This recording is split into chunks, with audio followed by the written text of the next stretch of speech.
You're at your girlfriend's sister's house. Sister's just had a baby. Cute little baby, you know, 3-4 months old, you know, and they're just a blob of squishiness. Very cute. Right. Comes over, hands you the baby. You're sitting in the living room on the armchair. You're holding the baby up. Baby keeps putting his little feet right on your crotch. Wiggling around the soft little feet, pushing, stomping like grapes. Right. You start to feel a natural physiological response to that. Yet for some reason I don't move the baby. I just let it continue to step on my junk. In this situation, yes. Yeah. Okay, absolutely. So now, makes total sense. In Talk Your Way Out of It, everything makes sense. Okay. So now you're at, I'm going to call 3/4 mast. The sister comes over to grab the baby because it started to cry. I'm wearing sweatpants. You got sweatpants on. Sister picks up the baby. The mother, your girl, the sister, all look down. They see it. Talk your way out of it. I mean, what was I supposed to do? It was stepping on my dick. Was I supposed to throw it on the floor? I mean, it's a fucking baby. It's over here like it's trying to make wine on my cock and balls. You know? You fucking hold it. See what happens to your dick. Happy holidays.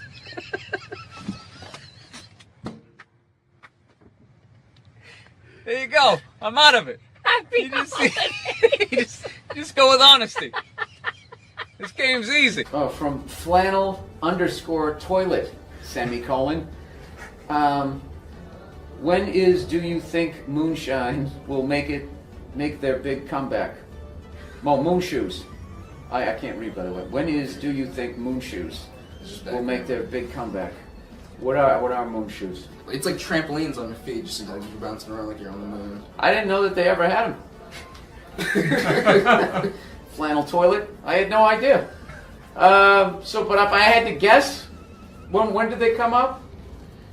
I don't know. Does anybody fucking know? Jesus Christ. Because every time we fight, as I'm driving home, I get a text from you that says, you know I love you, right?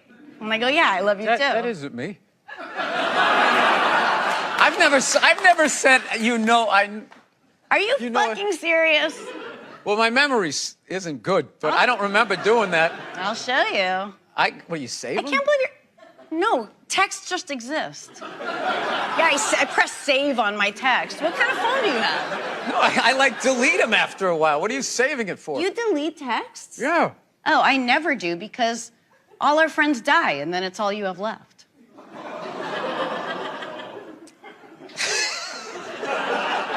How many of you had?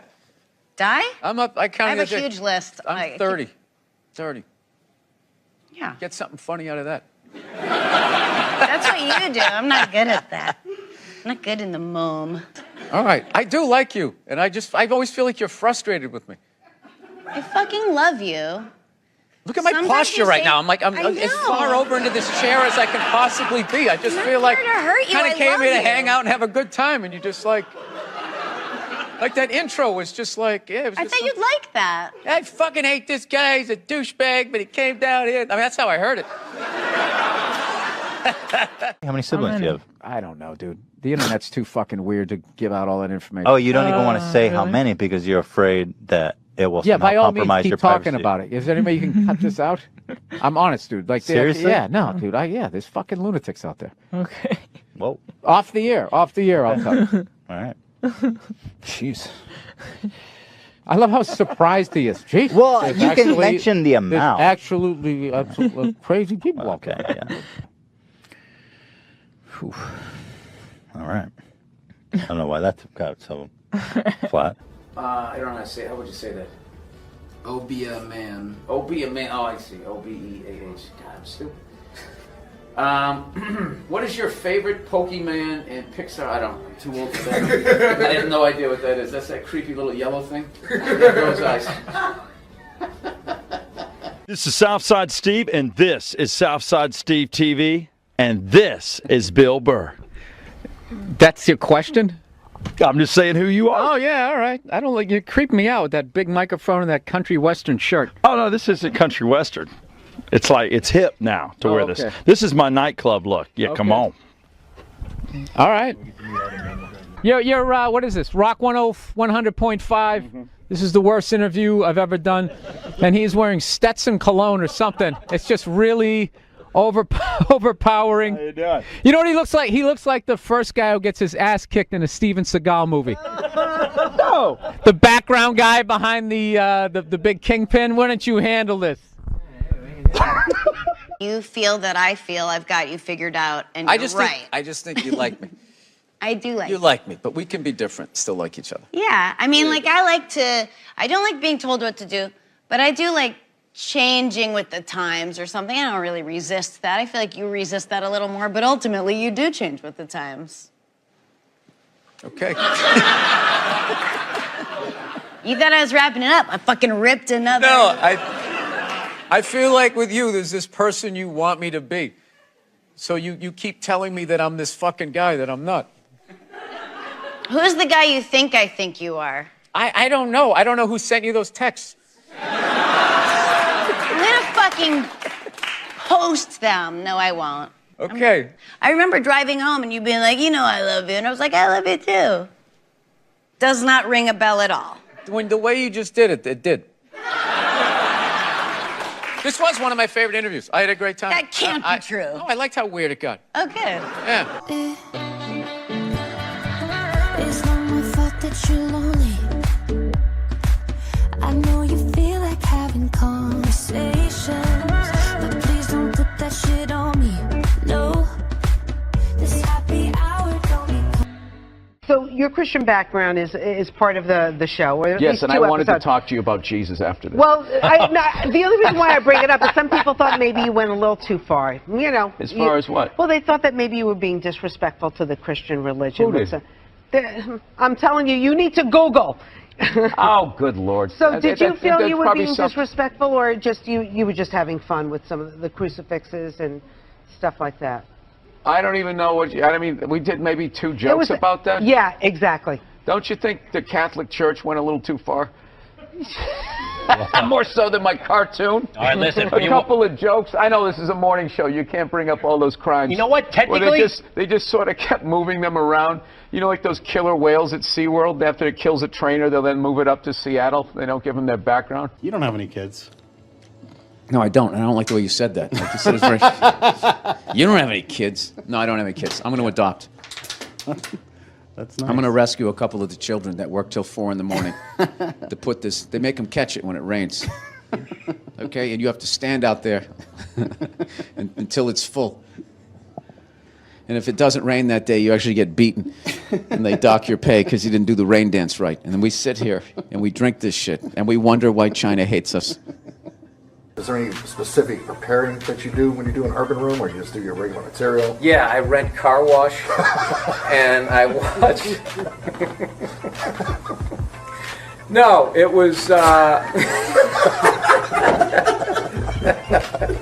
Soul Glow. Yeah, Soul Glow. I watch that. I make sure I get to buy a couple of Red Fox albums. I start talking like this when I get on stage. Hey, can you get a shout out for Old Head? What is it? The Old Fart Network. Oh, the Old Fart Network. Okay. Hey, what's going on, you old? What's going on, you old sons of bitches? Turn up your hearing aid. You're watching the Old Fart Channel. I think they're going to have a few bigger girls in this issue, too. Yeah. Well, yeah. Really? Nice. Bigger girls. Like a Latifah? Just showing that, you know No, what? Ashley Graham is in there. Who?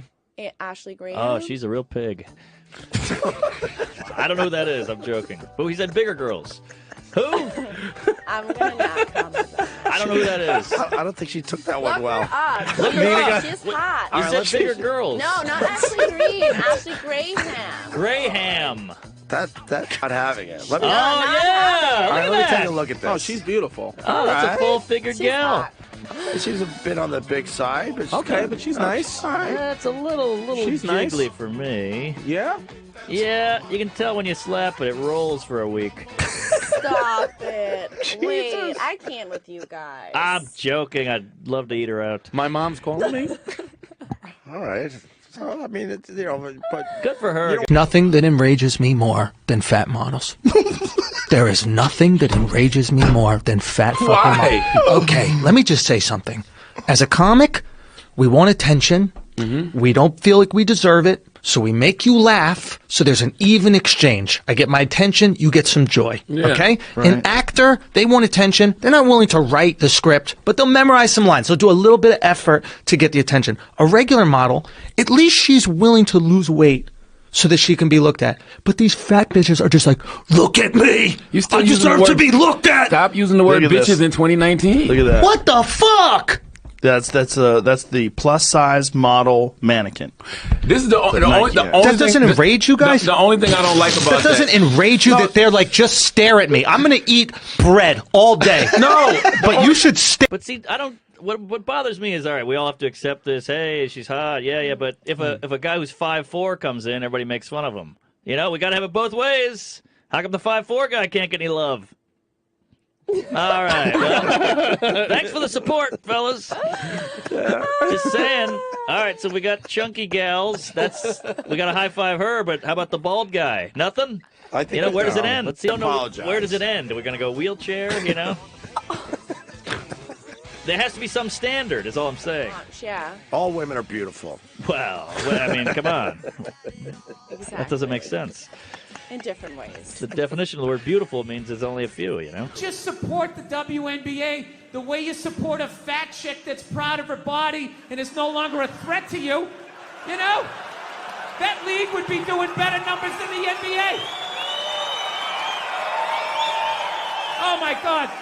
That's one of the saddest things I've ever seen. Oh my God, you're a goddess.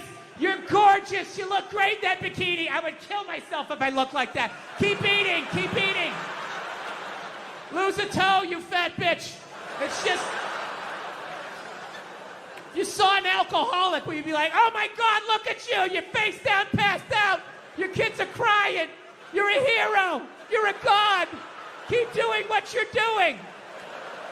You'd be like, dude, you need to get your fucking shit together. Get off the sauce.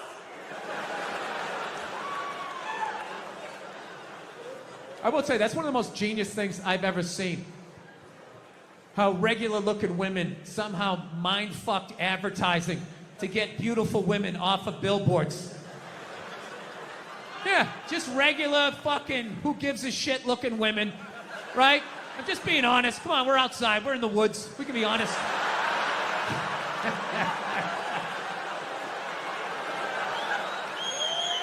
Just regular, who gives a fuck? Can't remember her name, looking women, right? Well, looking at these goddesses, and they had the fucking beat me up. How am I supposed to compete with that? You can't! How fucking arrogant are you? I don't see Brad Pitt when he takes his shirt off in a movie and, oh, great, how am I supposed to compete with that? I can't. I am an ugly, bald, orange man. I need to write jokes. I gotta put a lampshade on my head. I know what my role is, okay? I should be on the ground gazing up at people better looking than me. I don't know, ladies. This is supposed to be like an inspirational talk. I don't know if it's coming through this way. I'm trying to say, if you really like, if you get through all the misdirected anger of my childhood, I'm trying to say, you're smarter than we are, and there's more of you. I don't know. Plus size models send death threats by fat activists after dieting. This is what I like. Now, this is what I like. I like this. Yeah. I like a fat person threatening to kill another fat person who's started to get thinner. That, to me, is an interesting type of person and one that I want to know more about. The person that Rosie Mercado, who used to be a size 24 and is now a size 12 to 14, still fat, right? Good. Was told to jump off a bridge and kill herself by people with people who objected to her slimming down. The 36-year-old told TMZ, I got hate mail. Not so much from other models, just fans that hated on me. Wow. They hated the thought that I was really public about my weight loss and I was losing weight. She lost more than 170 pounds. Some people love being overweight, some people don't. That's what she says. I think it's a personal choice, but people were not happy. They were sending her threatening They were threatening. They were telling her to kill herself. Oh, she was 410 pounds too. She was 410 pounds, and then she lost 170 pounds. Well, she's down to 170 now. Yeah. No, go up. Oh, wow. She's 170. Wow, good for her. She went from No good for her. No. You skinny piece of shit. She's a Benedict Arnold. There is a movement of fat activists that do activism by breathing. Heavily, yes. But I can't believe you would say that and be so heartless. The people that loved her as a 410-pound model want her to kill herself and jump off a bridge because she's now down to 170.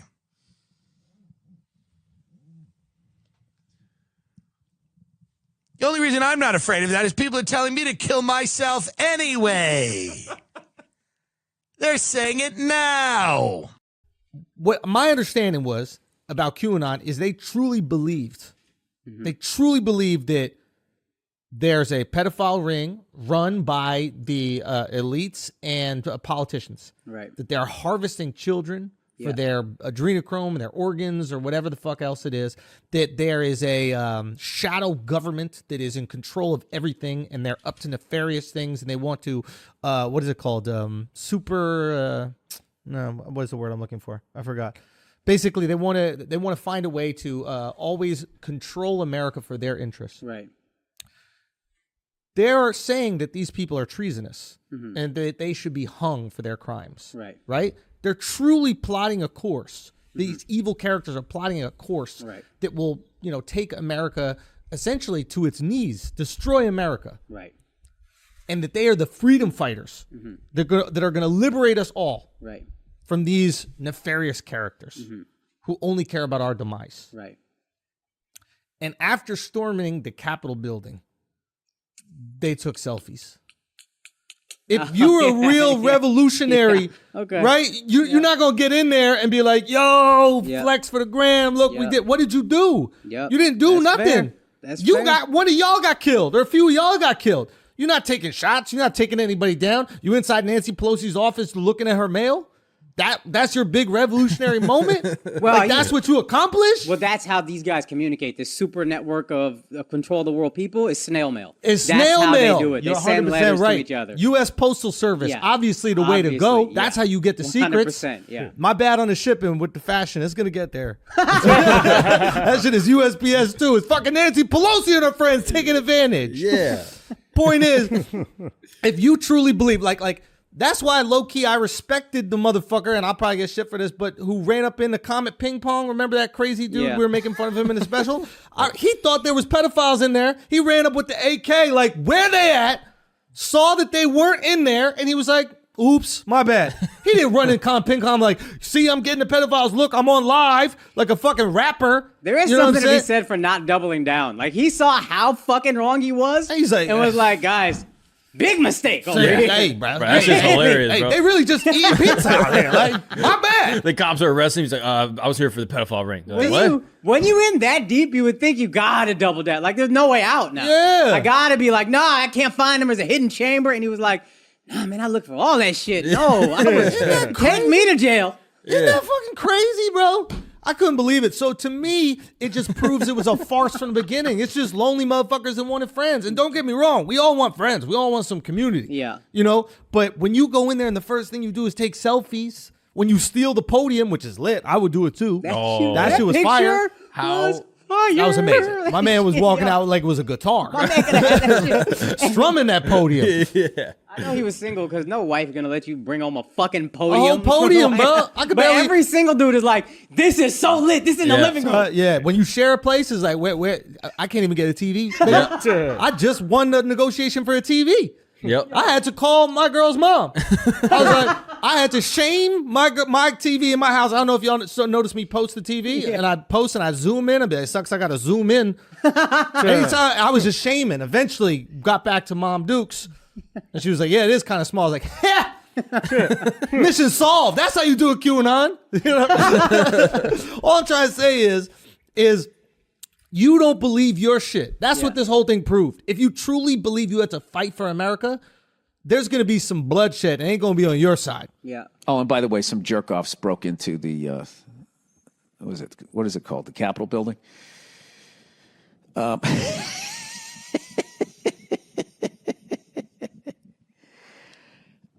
What I was waiting for was for CNN or Fox News or the Huffington Post or any one of these fucking jerk-off, phony fucking journalists nowadays people to accept some of their level of responsibility in fanning the flames that led to that. And I just want to say once and for all, if you watch CNN or if you watch Fox News to get your news, you are a fucking jerk off. All right? You're not watching the news. Okay? Even when I was a kid, you really weren't watching the news. You were watching a version of whatever they had censored. Who the fuck knows what's going on? But the level that they are taking it to now, and how much CNN, Fox News, Huffington Post, all of these fucking people have divided the country. Okay? And then all you mouth-breathing morons who go on social media and talk about politics and shit, you are adding fuel to the fire that leads to this bullshit. And if you're on the left and you watched what happened yesterday and you think that that's what somebody on the right is like, that is an example of the average person on the right, you're a fucking moron. The same way if you're on the right and you look at the left and you see these fucking idiots, some of these loudmouth Hollywood idiots out here, and some of the shit that comes out of their mouth, that's what the average liberal thinks, you're also a fucking moron. But that's how the world is. Now, having said that, let's just have some fun with this here. I only saw a couple of clips because I had a Celtics game to watch. And I realized that 99.9% of my fellow Americans weren't at the Capitol building yesterday. So I have no problems with liberals. I have no problems with conservatives. I know sometimes people don't agree. But I don't look at that yesterday like those are, those. Did you see the guy who clearly went to an Army Navy surplus store and bought himself a G.I. Joe costume and he kept his civilian backpack, that little looking like a fat G.I. Joe going in there with his dumbass helmet? And then you got to give it up to the fucking guy there with the Buffalo Sabre fan there, or the Buffalo Bill fan with the big horns. I mean, that guy's immediately a legend. And I feel like he branded himself for the rest of his life. He gets to be like, I'm the guy who sat where Tip O'Neill used to nod off, and Nancy Pelosi, and who, I don't know anybody else who's been Speaker of the fucking House. He sat right there. And I just feel like for the rest of his life, he can go to swap meets and sign autographs, $5 a whack, and he's going to be good. And the way the bankers have this thing run, I'm happy for that guy. Good for him. Other than that, I didn't watch a fucking second of it. And,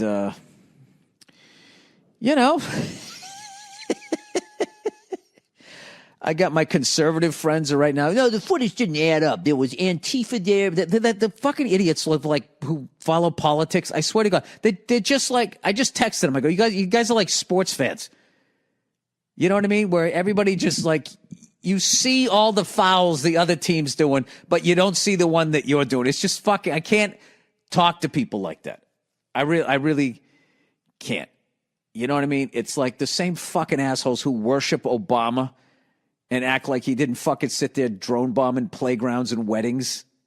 I mean, the guy is a war criminal. The same way George W. was. They're all fucking war criminals working for bankers and oil companies. That's what the fuck they're doing. All right? They're the same people that are holding Obama's feet to the fire, won't hold Bush's feet to the fire, and vice versa. And then that stupid phone conversation comes out, and all Trump people are like, well, there's context. We gotta hear the whole conversation. And then people on the liberal are like, oh my God, how come you don't fucking arrest this guy? And literally, Obama could have been on the phone saying the exact same fucking thing, and the fucking idiots would flip. And I can't deal with it anymore. So what I do is I just lose myself in old movies, and I still watch sports. My last show in New York, I went down there, I had the best fucking time. I tried out all this new material, and I actually walked into the Comedy Store, and, you know, they have the original room, and then they have the main room. The original room is part of the original club when they just bought half of it. It used to be a nightclub called Ciro's. And where the original room sits, I think, was the back of the main room.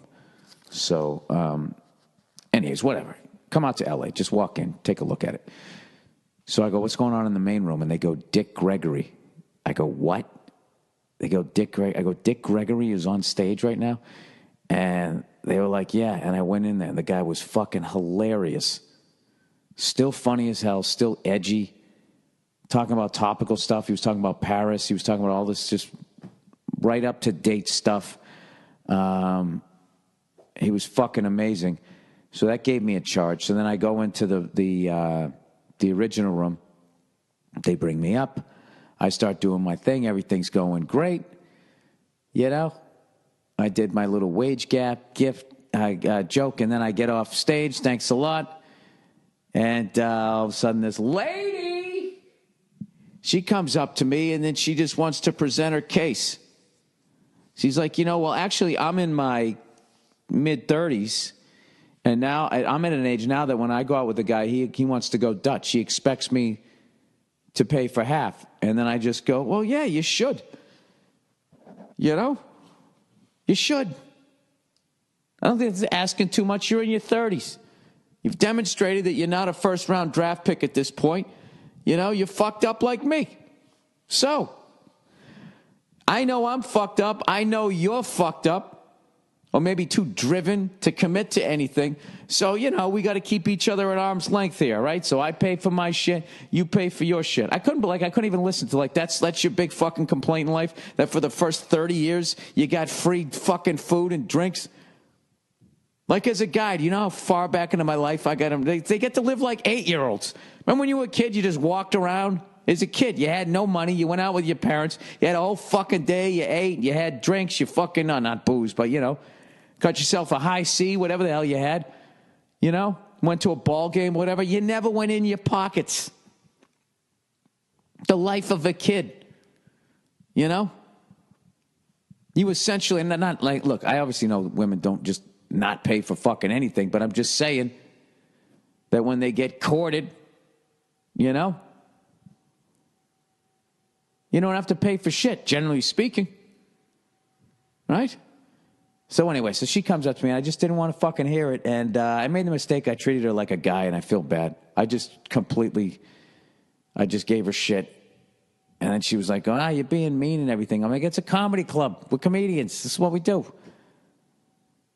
And then she wanted to make her fucking point, and I just, you know, I said, all right. And I just walked away. And then, of course, I made the mistake of asking another comic. I go, was I just too mean there? And he's like, yeah, no. Comedian will never say you're too mean. No, say, you know, seemed about right. Felt like the right level of it. That's a pet peeve of mine. I don't like when I'm standing on stage and you could heckle me while I'm making my point. Instead, you don't. You wait till I get off stage, and then you want to have some fucking, you know, Charlie Rose conversation about what the fuck you think of the joke. I don't give a shit at that point. I would much rather that you yell out during my show. Like, hey, I'm in my 30s. I got to pay for a date. Then we could have had that hilarious conversation, a little back and forth. But instead, you know, I got to get off stage, and then you come up to me like I'm being debriefed after my shift. You know what I mean? See where I went right, see where I went wrong. Like, I don't want to fucking hear that. But you're more than welcome to heckle me. I don't give a shit. I don't care about that, you know? I'm up there. It's me and the mic stand. You know, I feel safe. Who's kidding you? I was probably too much of an asshole. What do you want from me? Well, what about Yul Brynner? Yul Brynner was the first white guy to rock it and be a movie star. Oh, yeah. The King and I, Westworld, the original Westworld, not the HBO series. Do you know I tried to buy the rights to that like fucking 10 years ago? You did? Yeah. Westworld? Yeah. I don't know what I was going to, but I was just like, this is a movie that someone's going to want to redo because they're redoing all these movies from my childhood. And I was just like, I fucking love that movie. And that thing really loans itself because we're not at the point where you can do any of this shit. So it's still in the future. You could totally, but they wanted like $1 zillion for it. I didn't realize it was a Michael Crichton book and all that. They wanted like millions and millions. And I was just like, all right, I don't know. I thought I could get it for like fucking 30 grand, like a Prius. Have you watched the show? Well, this is the thing. Then the second I sat down and I watched the show, I just watched the opening credits and I was like, oh, thank God. Thank God I didn't have the rights to that because there's no fucking way I could have pulled that off. Like all the things like the horse running and those tendons connecting. I've watched the first 2 episodes. I'm totally in and I've already bugged my agent to be like, dude, I will fucking, the same way when I saw Breaking Bad. I watched the first 2 episodes and I was like, dude, I will carry a tray of meth in the background, whatever you can fucking do. So I bugged him going like, I'm actually bullshitting. That's on my agenda today. I'm gonna when I get out of this when we're done here and I walk home with my elk meat. Hopefully, I got pounds for you. I'm gonna bug him about trying to get on that thing. And there's a couple of actors in there that I've worked with that I'm just psyched that they're on. You know, you see friends of yours that are actually in there and they're on something that fucking cool. My friend Tate was on last week's episode. Yeah, Westworld. He's on everything though. Tate's been in, I don't know, 100 movies probably, easily 100 movies. I've always wondered if you know when you're doing something great because it's so hard when you're shooting it and how they just, all right, now his point of view, we'll do the master, back, and do all that type of stuff. And you just find yourself walking around. Was it good? Did it, because the camera crew's not saying anything. Everybody's fucking quiet. And it's, it really comes down though to the editors and the music and all that. They can either take it to the next level or they can make something good look great and they can take something great look fucking horrific. Well, some things start off great and then they don't know how to end it and they fuck it up. But there's something weird about having a friend in a movie where you're going, this movie's great. Oh, there's Tate. Like it takes you out of it. It's like, oh, that's my friend. Like this movie's bullshit. Yeah, people always say it doesn't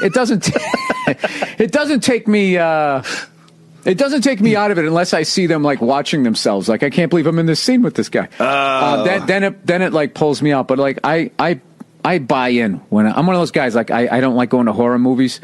Like they freak me out. I buy in. I don't give a fuck what the concept is. Like that fucking thing where the lady was like flipping the light switch off and then turning it on and then flipped it off and saw the thing again and then turned it on and then flipped it off. It was right there. I was literally at home. I'm like, stop fucking turning the lights off.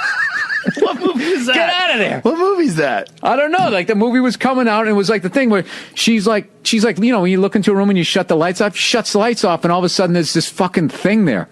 Sort of a girl, sort of fucking beastly, and it's across the room so you can't quite see it. So she's like, what the fuck is that? Turns the lights on, it's gone. Shuts it off, it's there again, same spot.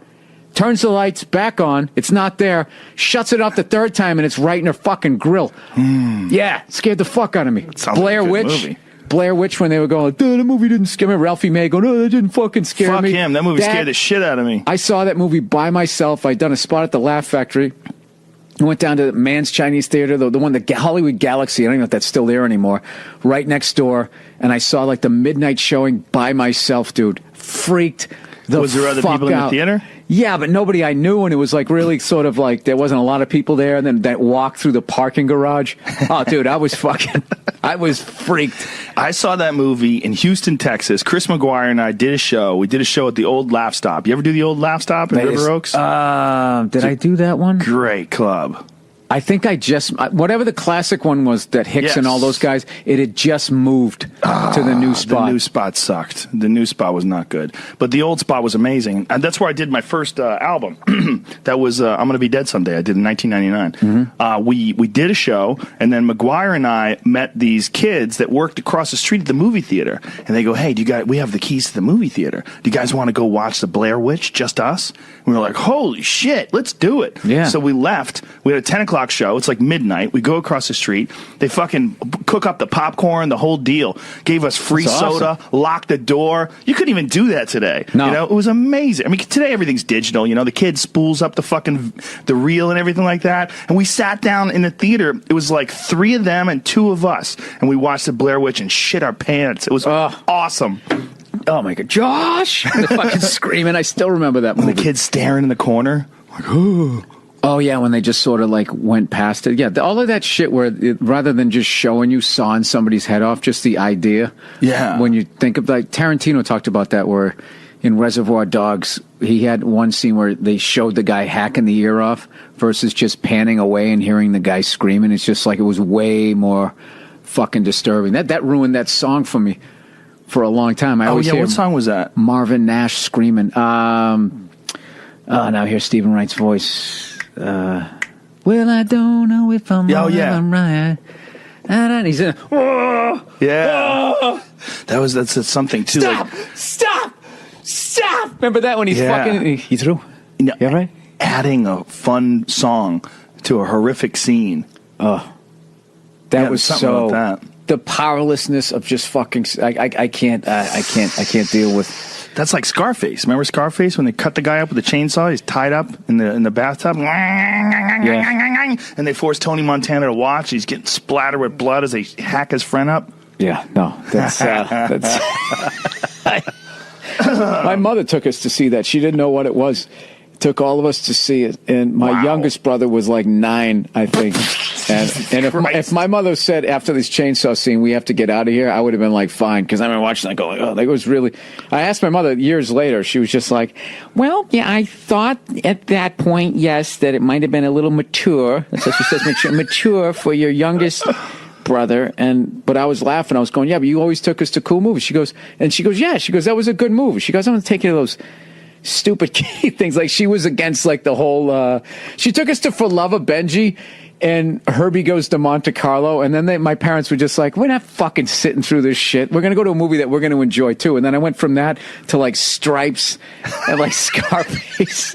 Your parents just said, fuck kid movies. Yeah, just said, fuck it. Like, if we're going to go out, we're going to go. Hilarious. Yeah, we're going to see something. But listen, Jamie, I'm sweating like a pig. Can you turn the AC on here? So I was watching George Bush today give some sort of speech, or try to, I should say. You guys like George Bush? No. You know what I like about George Bush? He makes me feel like I could be president too. You know? He's like the first guy from like my reading level. You know what I mean? First guy from my math class to actually make it. You know? He's the worst. You know what I love about that guy? He can't say the word terror. He uses the word every speech. He can't say terror. He goes tear. He goes, America will not stand for tear. Anybody who supports tear, you're a terrorist, we're gonna get you.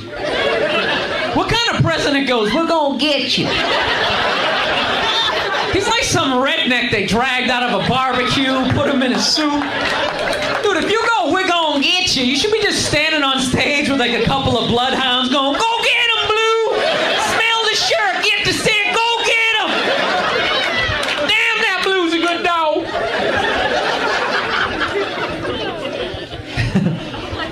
I'll tell you one thing I have realized though. When you go to war, man, that's the one time when you really have to like appreciate rednecks though. You know that? You know why? Because rednecks are like the one group of people that actually like want to go to war. No, they do. They're up for it. That's like their Super Bowl. You know, they're like making dip and shit. You know what I mean? They really want to go. Everybody else tries to get out of it. Like rich people never go to war. You know, you ask a college kid if he wants to go to war, he's just like, I'm taking this sociology class. I think war is like really stupid. My roommate's like half Afghanis. That's going to cause some static.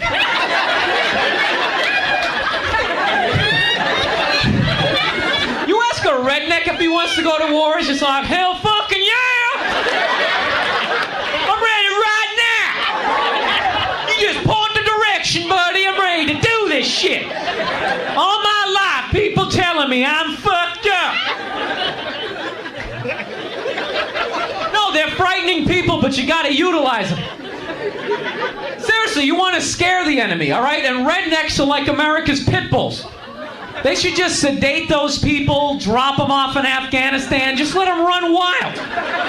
Just be like, dude, just go do everything you ever dreamed of doing. Just go fucking crazy. Have one of your friends play the banjo, it'll scare the shit out of them. No, that's what I would do. Draft psychos. Don't draft decent people. Don't draft some dude who works at Staples. Fuck that. We need him. Keep him. Go into the swamps of this country. Get people with rabies. Get perverts. Get people like to jerk off in public, you know? Just get like the cancer of this society. Get like homeless people who like to talk to buildings. Like, just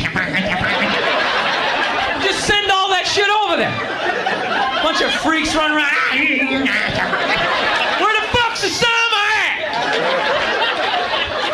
Just irritate them. Send people over who talk too loud on their cell phones. Yeah, I just got a cheeseburger.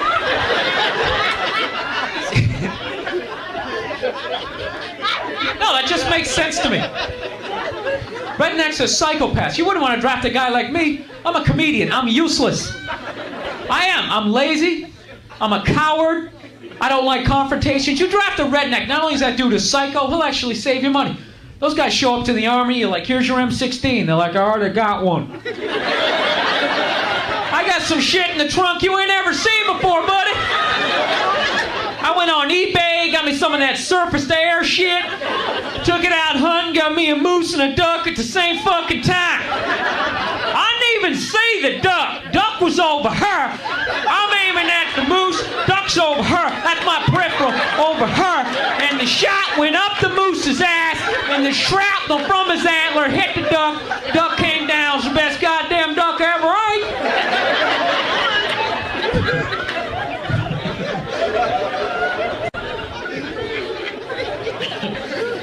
No, they're hilarious. Funny people, but you gotta give it up to them because they're patriotic.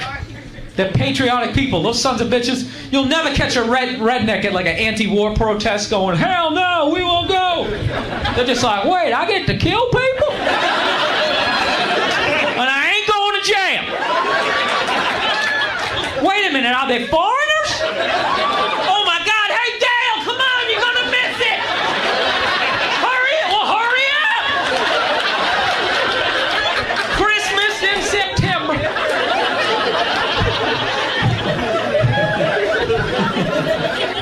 Yeah, I never do this shit when I go down south. I never do this material.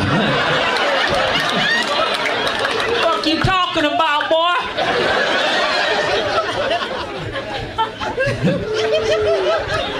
No, I'm actually, I gotta admit, I'm afraid of those people. No, I really am. Not like, you know, all Southern, a lot of people, that's those backwoods dudes, they're just scary. I always try to like make conversation with them when I do shows, and you know, it's always, they got like anger. They're crazy. Like they love their trucks, so, you know, they're kind of like angry and proud. So I'm trying to make conversation because I'm nervous. Like, hey, yeah, it's a nice truck. What kind of truck is it? It's a fucking American truck. It's made in America by a fucking American. Like, all right, buddy, relax. No, I buy American shit. I get a cheeseburger, I get American cheese on that bitch. All right, none of that Swiss shit. I don't trust it. It's got all them holes in it, people looking at you.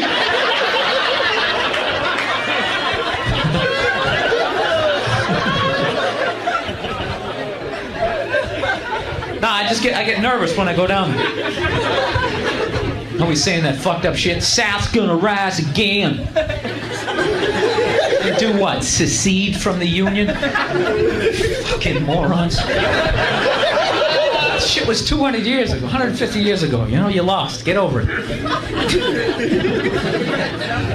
You know, I was watching the Bill Maher show the other day, and yesterday actually, and at the end of the show, he was giving out these statistics, and he was saying stuff like, he's basically talking about how fucking stupid Americans are, which I'm really getting tired of that. You know, I'm not saying we're not fucking stupid. I'm just like, as compared to who? You know, I haven't traveled to a lot of places, but I've been to some places that were not flying the American flag, and there's just as many fucking morons. You know, if everybody's smart, then there's no smart guys. You're just regular. You know what I mean?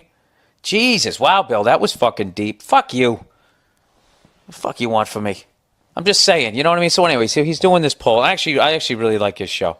One of the things I love about Bill Maher is he's not really likable, and he doesn't seem to give a fuck. And, you know, I mean, yeah. I mean, is that the kind of person you want to have over for dinner? Probably not, but that's a good recipe for getting a lot of pussy in life. we'll discuss that later.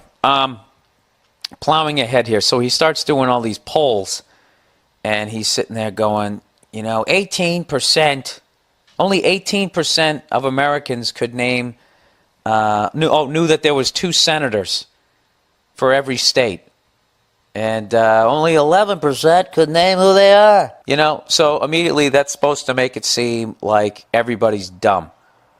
And my first thought was, okay, 18% can know that you get 2 senators per state, but I bet, a good 28% could explain the cover 2 defense. It just depends on what the fuck you're into. I like when people are really into something and you're not into it, and then they consider you stupid. It's about your friend.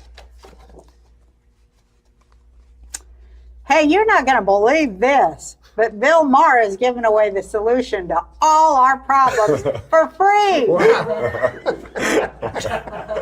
He is, isn't he?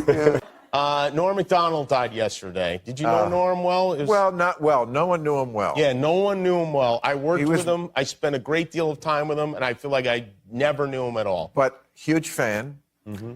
A guy who was not afraid to be too subtle for most people. Uh-huh. That's ballsy. Uh-huh. He did the jokes he wanted to do. I love that. You believe in Lord? I do. You do? Are you religious? I believe in God. I do too. That's as far as I go. Yeah, me too. And I don't need your buddy Bill Maher telling me I'm an idiot. I don't like when atheists say all that shit. It pisses me off too. I'm glad you said that. They don't know shit either. So I want you to shut your fucking mouth. Yeah. So who asked you? I've never got the answer to the one question, which is why? Why Connecticut children? Why? Why a bomber in Boston? If there is a God, he's omnipotent. Yes. If he's omnipotent, he could prevent it. Yes. Why didn't he prevent it? I don't know, man, but you got to stop hanging out in that hot tub with Bill Maher all the time and it sounds like you got a God-shaped hole in your heart. What the hell are you talking about? Interesting thing. Some comedians, Larry, I feel a comedian, what he should be doing is being funny. That should be his goal, to be funny. I feel some comedians, their goal is to be smart. And the funny is like a collateral thing. They want to be seen as smart. Your friend Bill Maher, for instance, he wants to be seen as an intellectual. Dennis Miller. Nobody likes a guy smarter than them. That's the worst guy you can be. A guy smarter than the audience. They're going to hate you, Yeah, it's a very good observation. Better to answer the question that's plagued mankind since the dawn of time. A nightclub comic. It only makes sense. Apparently, between Bill Maher's hanging out with whores and smoking weed, he's done a little amateur field of journalism.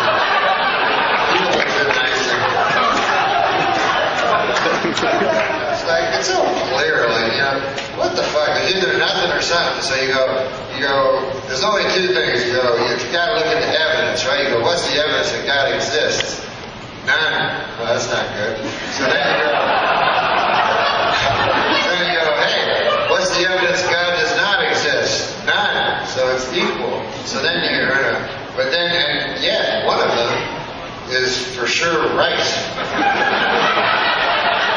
They're kind of fucked, because just a hazard to guess at that point. No evidence at all. So what I do is I try to look for, if I have 2 choices, I'll say, what do you got? And the guy goes, when you die, you go out and you play a harp on a cloud. And I go, God damn, I always want to play a harp. What do you got? What happens when I die under your plan? Well, we put dirt on you. I don't like that sound. Hey, wait a second, I'm going to talk to this guy.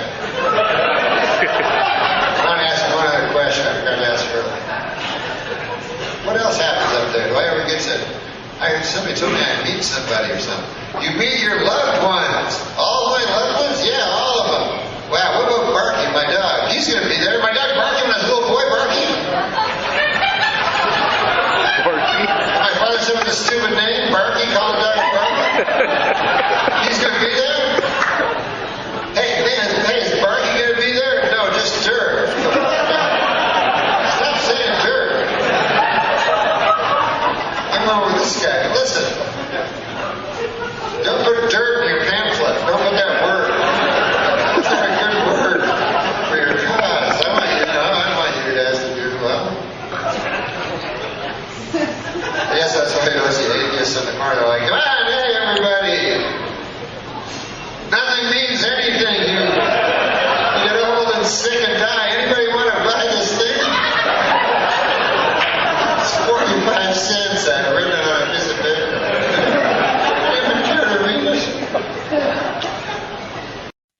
First of all, rest in peace to the amazing, incomparable Norm Macdonald. But somebody said, when I feel bad and down, I watch Norm Macdonald YouTube clips for hours and it makes me feel better. And dude, I did that yesterday, and shame on me for only knowing a handful of them. Every fucking thing that guy did, including when he said to Barbara Walters, Clinton killed a guy. It's the fucking greatest thing. And they go, no, you can't say that. And he goes, and she goes, Steph, you came here to be funny. And he goes, what? He goes, I thought it was public record. Dude, just the fucking best, dude. Just the best. And then the ESPYs. Yeah, my favorite, the ESPYs, is when he goes, and Charles, that's something they could never take away from you unless you kill your wife and a waiter. In that case, dude, Ken Griffey's face just goes. So do yourself a favor, whether you knew all of Norm's stuff, lay in bed when you got nothing to do and go to his YouTube clips, because every fucking thing is gold. And the last one I'll say was when he was sitting on the couch next to the blonde actress from, I forgot her name, from Melrose Place. And she goes, yeah, I'm doing a movie with Carrot Top. And he was in the seat over. And he goes, you know what they should call that? They start laughing. He goes, box office poison, right? And they just start laughing. And then, did I lose you? No, I froze up. You froze up. Yeah, I saw that Conan episode live. I watched that like I don't know, didn't have a spot or something, and I watched it. I just was just in awe of it, dude. And then Conan goes, "So it's a working title, the movie with Carrot Top," and she goes, "No, it's called Chairman of the Board." Then he looks at Norm and he goes, "Tried to do something with that, you freak." And then he just waits like 2 beats and goes, yeah, the board is spelled B-O-R-E-D. And Conan threw his fucking chair back. The place went nuts. And I was like, dude, the quickness and fucking brilliance of that guy. So great, man. So great. Truly. And you know why he's cool? He ended up putting that actor in when he did his sitcom. He ended up getting her a job. Because he probably felt bad because then the movie flopped. Because he had like it wasn't gonna anyway. You know, what are you gonna do? But dude, as far as like people to go down a rabbit hole, for me, it's him, Norm Macdonald, Ric Flair, Patrice.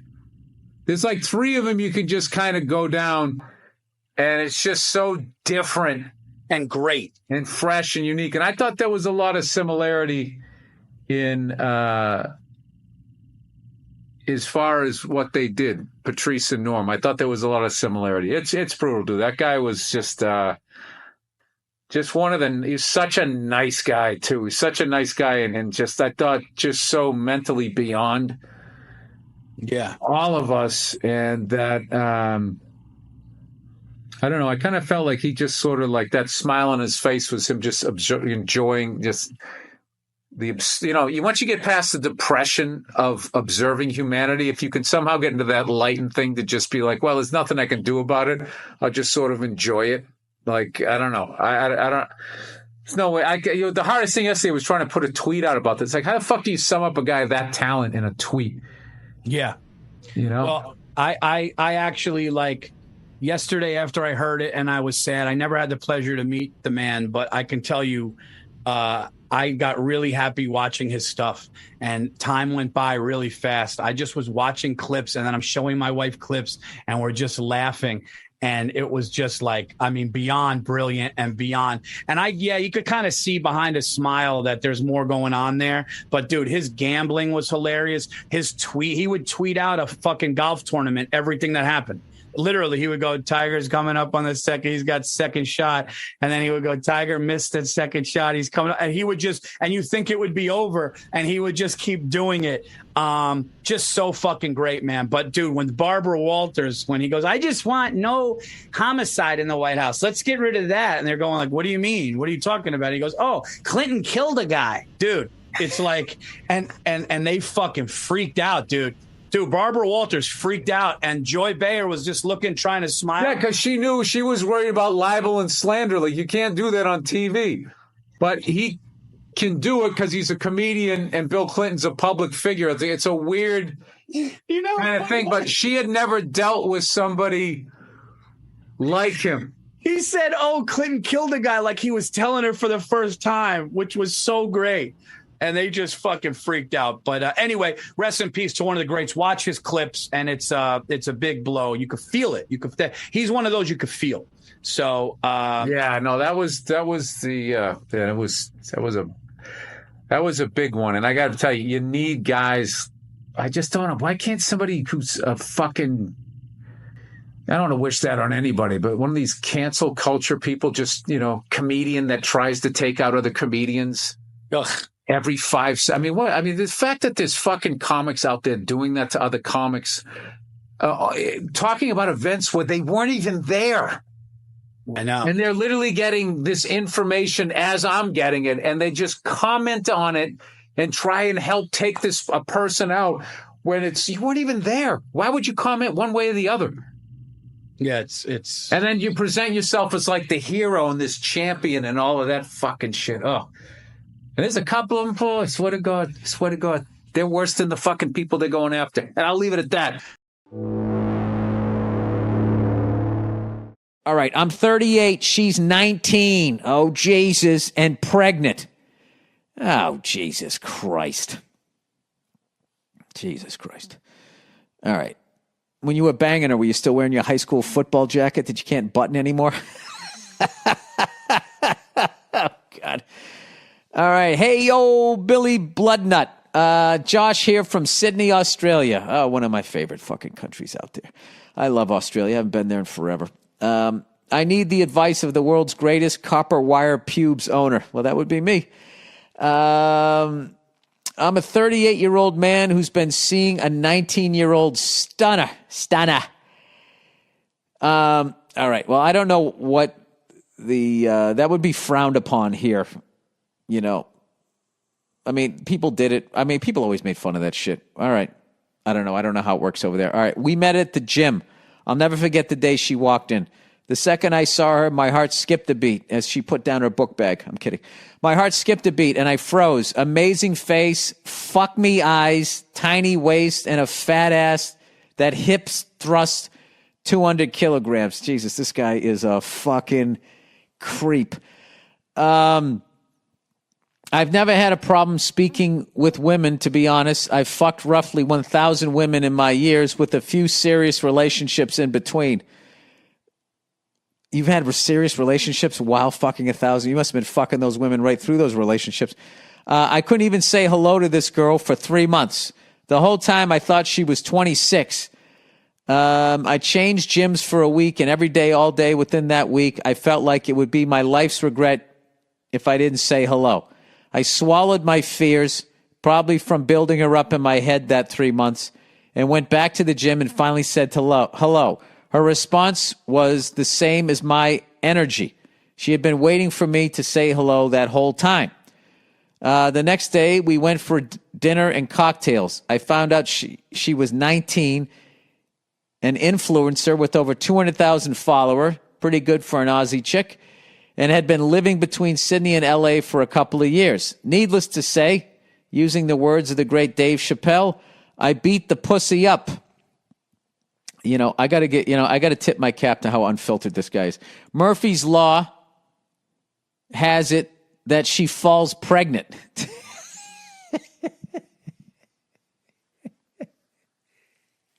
I don't think that's Murphy's Law, buddy. I think that's the law of nature. If you don't wear a condom and she's not barren and you fucking bust in her, yeah, that could happen. That's not Murphy's Law, dude. Let's not blame the Irish for this one, too. All right, we came to the decision not to go through with it.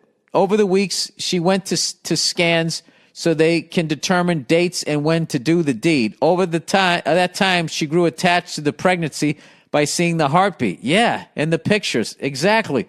And ultimately decided to keep it. Well, good for her.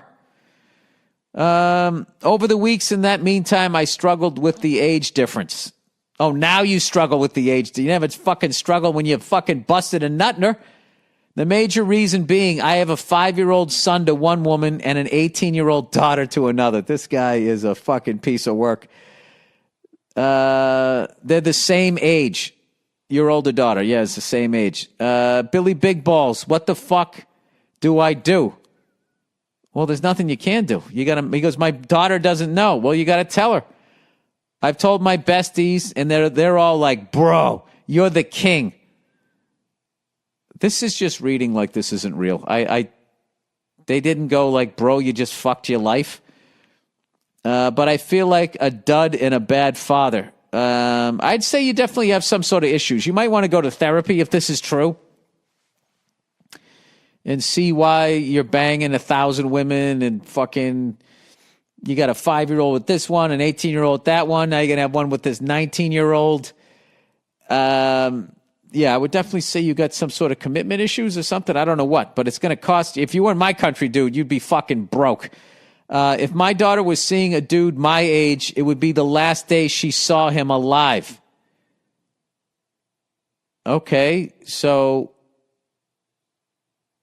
All right, so are you acknowledging that you were a bit of a dirtbag here?